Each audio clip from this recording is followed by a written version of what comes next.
Data and cross-border data flows are transforming economies and international trade. They are allowing for the development of new business models, increasing productivity, and the development of new jobs and opportunities throughout economies. This is also, importantly, not an IT issue only. This is really about how entire economies go digital, whether we're talking about manufacturing or services or agriculture. Transformations in international trade are also going to be profound. Small businesses are using platforms such as eBay or Alibaba to reach global consumers across the world. Services that can increasingly be delivered digitally and online. Digital is key for plugging into global value chains, and new business models are using digital opportunities to add value to existing goods and services. At the same time as the digital revolution is creating these new opportunities, we are also seeing governments increasingly introduce new measures and regulations restricting the flow of data across borders. These are being introduced for a whole range of reasons, some legitimate, some less so.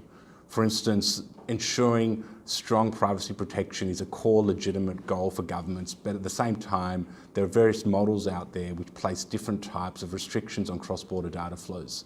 Addressing cybersecurity is also key, but can be done in ways which are more or less effective and have different impacts on cross-border data flows.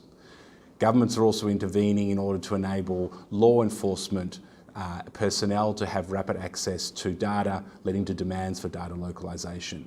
We're also seeing, though, other reasons for data localisation and restrictions on cross-border data flows, such as to create the digital protectionism, opportunities for domestic industries to thrive while limiting access to their competitors online, forcing data localisation often in order to build local data industries.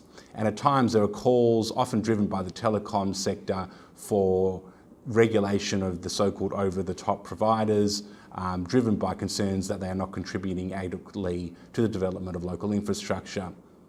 This paper that we have written looks at all these issues and makes the basic case that governments need to be very thoughtful and careful about how they develop regulation for a digital economy. We think regulation is absolutely crucial to enable digital economies to grow and thrive, but it needs to be done in a way which maximises the opportunities to achieve their legitimate domestic regulatory goals, while at the same time also minimising impacts on cross-border flows and maximising the economic opportunities. Thanks, and I hope you read the paper.